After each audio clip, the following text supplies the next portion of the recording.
ટ્રકમાં ભરેલ લોખંડના દાણાની આડમાં ભાવનગરમાં ઘૂસાડવામાં આવતા ભારતીય બનાવટની ઇંગ્લિશ દારૂની અલગ અલગ કંપનીની બોટલો નંગ 348 કિંમત ₹2,63,020 સહિત કુલ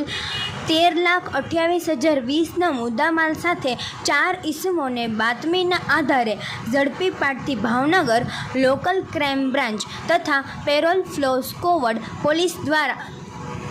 આરોપીઓએ ઝડપી આગળની કાર્યવાહી હાથ ધરી છે।